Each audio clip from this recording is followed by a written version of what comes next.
Trustee Healy. Here. Trustee Katsinas. Here. Trustee Malani. Here. Trustee Compass. Here. Trustee Verdon. Here. Trustee Radiszewski. Here. Mayor Peacock. Here. Please rise for the Pledge of Allegiance.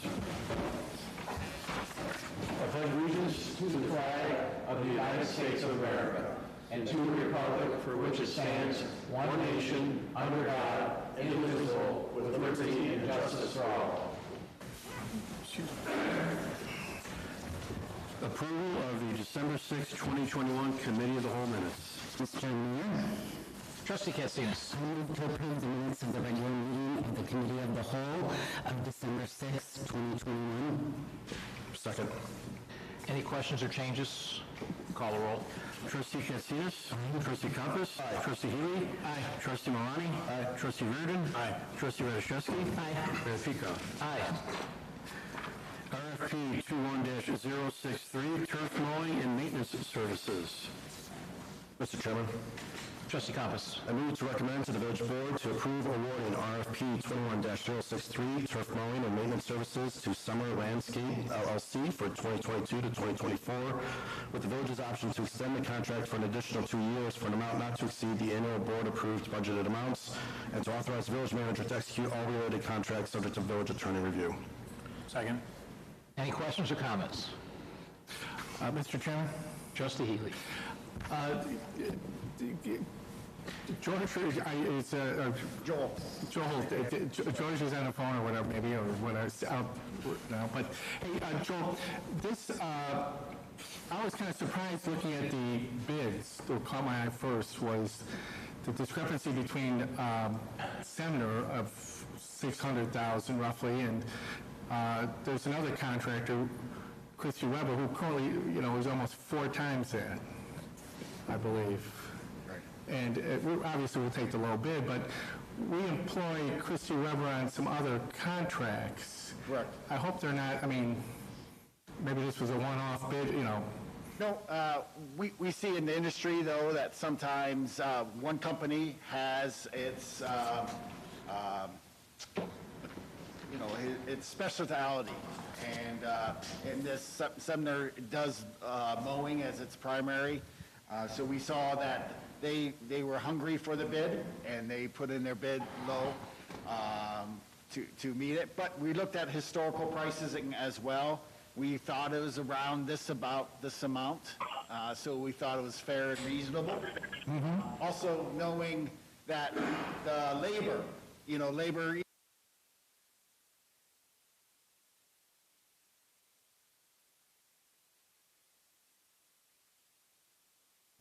Thought it was reasonable for that. Right, just 2 comments. George had sent us some additional information today, but it seems like that they're about 10% higher than last year, and that goes right along with wages and gasoline, what you're saying. So that sounds good. And then the other thing is that our budget seems pretty. It seems like we're doing pretty well according to the budget if this is our contracted amount. And I know there'll be some variances, but there could be some savings in there at the next budget adjustment. Yes, yeah. We were waiting to kind of find final numbers, and then we can then utilize those correct numbers in the right budget line items and do a budget amendment at that time, and that will be all ironed out. Yeah, and the other thing is that this does not include the median mowing. The median portion is really the landscaping of the medians and so forth. So what you saw today in the email was information about the landscaping portion that Christy Weber does. Okay. Which includes the village buildings as well. Okay. Thanks, Joe. Yes. The median work, just so you know, that's the mulching and all of that, the care of the plants. Any other questions or comments? Call the roll. Trustee Compass. Aye. Trustee Reardon. Aye. Trustee Healy. Aye. Trustee Katsinas. Aye. Trustee Malani. Aye. Trustee Radiszewski. Aye. Mayor Peacock. Aye. Orland Park Police Department's voluntary security camera registration program. Mr. Chairman, Trustee Malani. move to recommend to the Village Board to approve the program entitled the Orland Park Police Department's Voluntary Security Camera Program. Second. Any questions or comments? I'm not, Mr. Mayor, Trustee Reardon. can we get an explanation of it? I just don't understand what this is.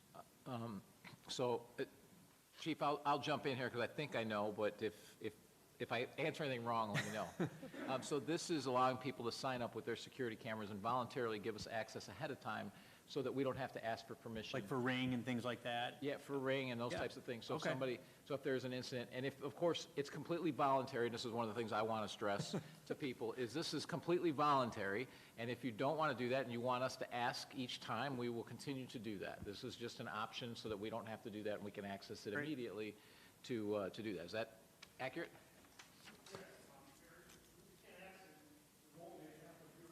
Sure.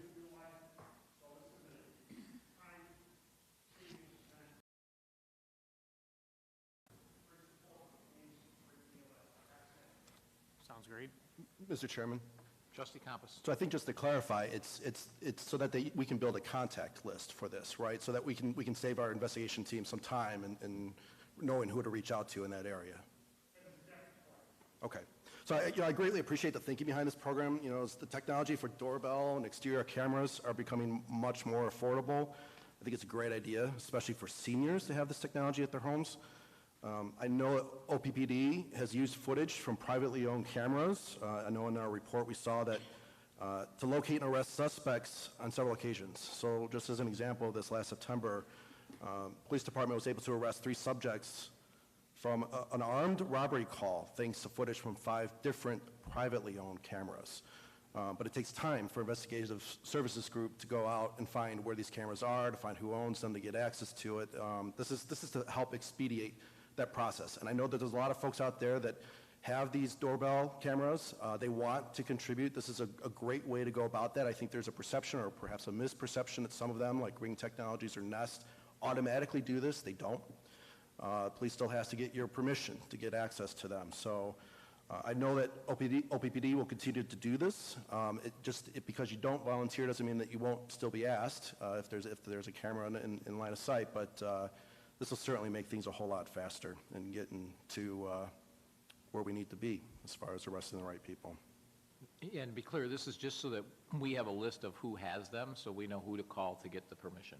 So we don't have to go knock on doors, which is what we typically do, is we go knock on doors around the area of a crime to ask.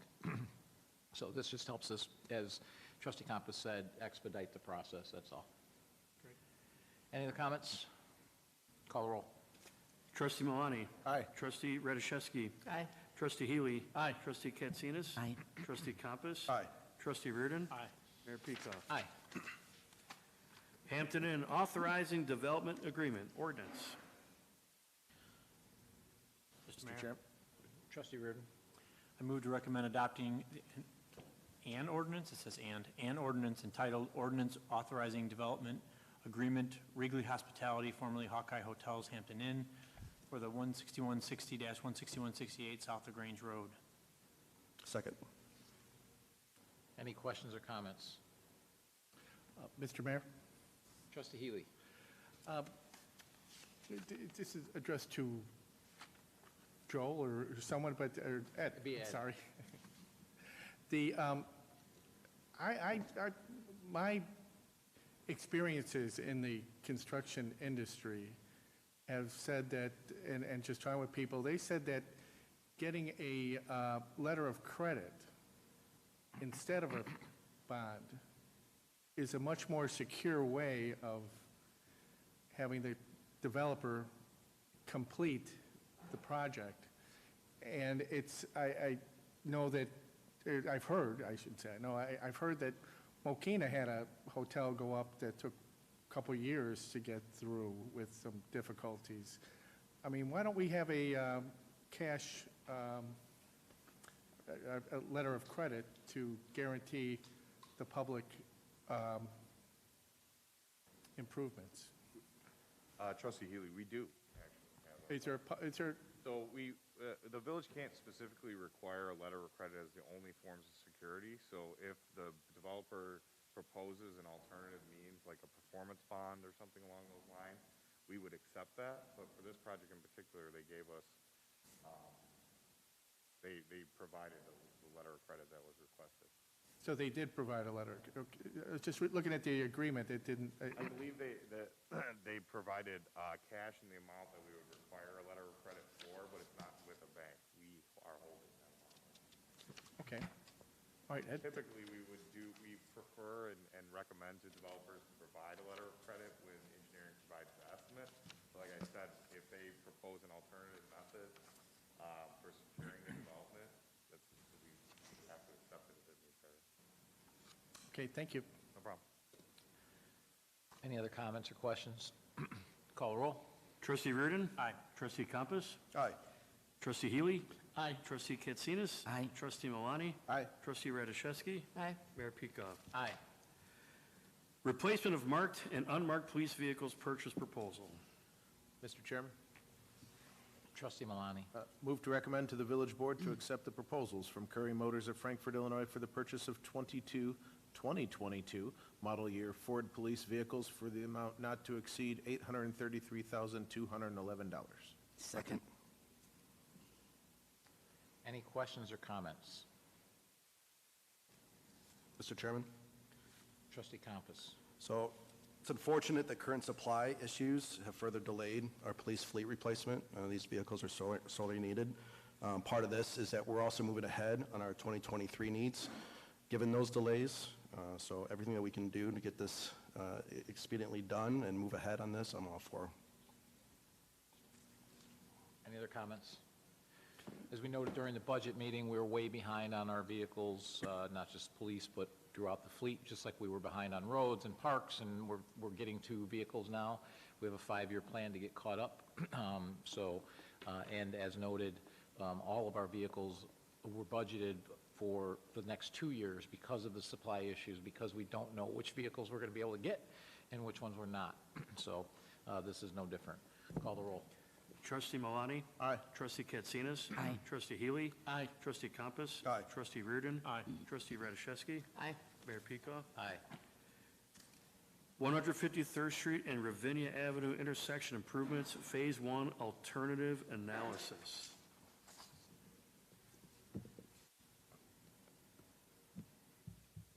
So if you want to go ahead with your presentation. So Mayor, we have provided the information about the cost for the 3 options, but we received some questions, and this presentation will help you understand those questions answered. So the questions that came from the trustees were about the effectiveness of the roundabout, and I have summarized in about 4 or 5 slides what those are. This is an industry-accepted list of benefits for roundabouts, that they are overall safer alternative to traffic signals and stop signs. They certainly provide improved traffic flow, and I will show you some data on that as well. They're generally safer for pedestrians because of the number of conflicts that we have at a traditional intersection versus a roundabout, and I'll show you graphically that as well. And of course, once you have improved traffic flow, then you get a better vehicle emission as well as reduced fuel consumption. So what does roundabout do in terms of safety? I mean, these are the 3 types of accidents that are most common at a traditional intersection. There's a right angle or left turn or head-on. And these are generally severe to fatal depending on the type of intersection that we have. The reason they are better in the roundabout because the vehicles are traveling in the same direction. There's no opposing traffic that you conflict with, and overall there's slower speed. The other part that you'll see that in the next slide will show up is the number of conflicts, vehicle-to-vehicle conflict as well as vehicle-to-pedestrian conflict. So here's the one that you'll see on the right-hand side is the number of conflicts that we have a typical intersection. The red dots are from vehicle to vehicle. So giving an example is that when we are making a left turn on a four-lane intersections, these are the points where we will have conflict with the opposing traffic that may be merging with us or coming in the opposite direction. So there is about 32 conflict points that you see here. Same thing with the pedestrians. There's about 24 conflicts with pedestrians and traffic, and each yellow dot that you see, those are the conflicts that occurs with the pedestrians. Now, compared to that, in a roundabout, you can see all of those conflicts have reduced by a significant number. As the traffic is coming in, the traffic is rotating in the same direction. So you have one where people are slowing down and the one where they're merging. So that's typical for all approaches. So the conflict from 32 down to 8 is what is vehicle to vehicle, and for pedestrian to vehicle is from 24 to 8. Those are the conflict points that we see, and that is why these are more safer. The other thing you will also notice that the pedestrians, when they're crossing the approach, there is a median that they can stop, so they do not have to cross all 2 lanes at the same time, whereas that is not the case when we are crossing a traditional intersection. So here's the data that if you look at the reduction in crashes, the U.S. studies, as I was looking into it, they're more for urban environment. The reduction is anywhere from 72 to 80% in injury crashes and about 35 to 47% in all types of crashes. They could be fatal to just fender bender type accidents. But when you look at the rural areas, which is not the case for us, but it just shows the data, that 85% reduction to 62% reduction in all types of crashes, whereas in Europe and Australia, roundabouts are much more commonly used, and over there you can see also this data is showing a significant reduction in crashes, for all types of crashes, and I provided the reference where that information is coming from. In terms of traffic flow, various studies in various states were done, like in Kansas, Massachusetts, and Nevada. It shows that the traffic flow reduction in vehicle delays were anywhere from 12 to 23%. And this also, the other advantage of roundabout is that people don't have to stop, which is the case in any traffic signal or stop sign intersection. People physically have to stop there. They don't have to stop. So you can see that delays were reduced by that much, and the stopped vehicle was reduced by 14 to 37%. Whereas in New Hampshire, New York, and Washington State, the data average reduction, so they studied several intersections for that purpose, and they came out with 89% average reduction in vehicle delays and 57% in reduction in the stopped vehicle. And same thing for Kansas State, those are the delays, and again, that's the reference where this data is coming from. I also found another flyer from Illinois Department of Transportation that shows what reductions are. You can see that there's a 76% reduction and a 90% reduction in the crashes by over 90%. And this is the same data that I was showing you before, that the number of conflict points is reduced from 32 to 8. So overall, all in all, roundabouts are very effective. They serve what they are intended to. Traffic flow is significantly improved. Crashes are from severe to they go down to minor accidents. Generally, they are fender bender or vehicle to vehicle without severe injury to the driver or passengers. So that's all I have. If you have any questions that I can answer more. Mr. Mayor. Trustee Ray, is there a way to blow up the financial part of it? Because I remember from before, and again, now you're just hammering it home, how effective and how safe they are. And I think our questions last time were directed at, do we spend the money, with the other 2 proposals and acquire the land and all the things, but the roundabout was so much more expensive. Right. So I'm hoping that maybe some of that data there that I can't really read it from here. Yeah, none of that is dollar value. Okay. Does it talk about, though, the long-term maintenance costs that are saved in terms of, because I think it was like, what, $3 million to do the roundabout, but much less to just put in a new intersection with new lanes and adding, 1 lane in each, or a turn lane in each corner? Is that what it was? So my presentation does not have any financial comparison between a roundabout versus an intersection.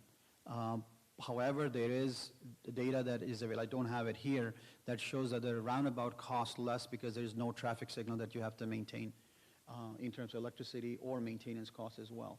The life of a roundabout is over 25 years versus a traffic signal is a 15 years lifetime. Do I have that right, though? That was the discussion we had last time about it Well, we being- just wanted to know what the total cost was. That was the big thing, because we didn't have a total cost on the roundabout option. It didn't have everything in here. Now we have the total costs. Gotcha. Before, we just had the total cost for the one option. And Mayor, there was another question that we received in terms of village participation in terms of cost. So any state or federal funding that we go after, they require us to put 20% as our village share. So whether we go for an intersection or for a roundabout, in either case, we would have to put 20%, yes. The roundabout will cost total overall more, so our 20% will go up, but there's 20% participation in all options that we go after. But additionally, we're more likely to get the funding for a roundabout, correct? That is correct. The feds and state, they both are more encouraging for a roundabout funding than for an intersection funding. So it's $1 million more, but again, we're talking about something that, by the time it's built, we're talking about something for 35 years. It's going to handle a higher traffic load, less likely to have to be redone in the future. As we talked about the last time, that second option, which is $1 million less, we're probably going to have to redo in the future because the traffic volume is going to require more lanes. This will eliminate that, correct? It will eliminate that, Mayor. Also, for us, the cost difference is $200,000 because Assuming we get the funding, and we're more likely to get the funding for the one that costs us a little bit more. that's correct. Right. That's correct. So, and safer all the way around. correct. The other thing that's not in your slides here that you showed the last time, but you didn't show it for the third, I don't believe you showed it for the roundabout option, were the traffic delays at each of the different spots. And I think that would be something that would be very, very helpful, is to show so that people could see how significantly less the traffic delays are in a roundabout than they are, and all you got to do is observe in front of Ravinia here, than they are at a four-way stop or stoplight. Yes. Per approach, in terms of number of seconds that a roundabout have is a lot less than what it is for an intersection, whether it's signalized or it's a stop sign. Right? The bottom line is it moves traffic faster and safer. It does. And we'll handle higher volumes of traffic as Ravinia becomes more of a, when Ravinia gets tied through from Costco over to LaGrange Right. Road, LaGrange Road gets busier, traffic is naturally going to move, some of it's going to move more to Ravinia. This is going to help move that traffic a little bit more That's correct. efficiently, correct? That's correct. Any other comments? I know you're looking for direction from the board, and this isn't a vote per se, but I guess my perspective is that we need to look at the long-term picture and what's the best thing for the long term, not for, the $1 million saved today is going to cost us more than that with a second light signal and new lanes in the future. I'd rather do it once and be done with it. And I don't know how the board feels about that. Makes sense. Mr. Chairman? Trustee. I think my only main concern would have been the cost difference, but hearing that we're far more likely to get the federal funding at 80% with the roundabout than we would with a right turn lane, which was I think the original recommendation, plus all these benefits, I think it makes sense. I know some residents have some angst about roundabouts. I think there's a little bit, of a learning challenge for some, but we know statistically, just from the ones that we've already implemented, that is far reduced traffic. And I'd have to look to the chief or Kashid if there's been any accidents since. I mean, I know that there's been a vast reduction in the number of incidents that we've had. At these There's two been a couple at intersections. the new one, and I guess I'll say a couple of things about that. One is, I think what we all recognize is that sitting at the optimum place for a roundabout is probably not sitting on the corner 30 feet from someone's front door at a single-family home. But that particular single-family home, and I feel for the people that live there, that was just because of when it was built, it wasn't a busy intersection, and the town basically ended at that point, other than the cemetery that was beyond it. There was really nothing else beyond that at that point when that was built. Well, now the town has grown, and so it's a bad four-way stop sign intersection, too. It's just a bad intersection to have a house on the corner. Whereas this particular intersection is either commercial or multifamily with a huge setback from it, where it's not going to be very impacted at all. In fact, it's the backyard of those. It's not a main entry driveway point like it is over there. So I think the location makes a lot more sense. And you know, we've had a couple of incidents at West Avenue, but those have been drunk drivers going over the top of the thing. I don't know how you stop someone from driving right through the middle of, you know, bushes, trees, you know, and and electrical boxes, I mean, that can happen anywhere. I don't think we've had any of that at the Ravinia one, have we? No.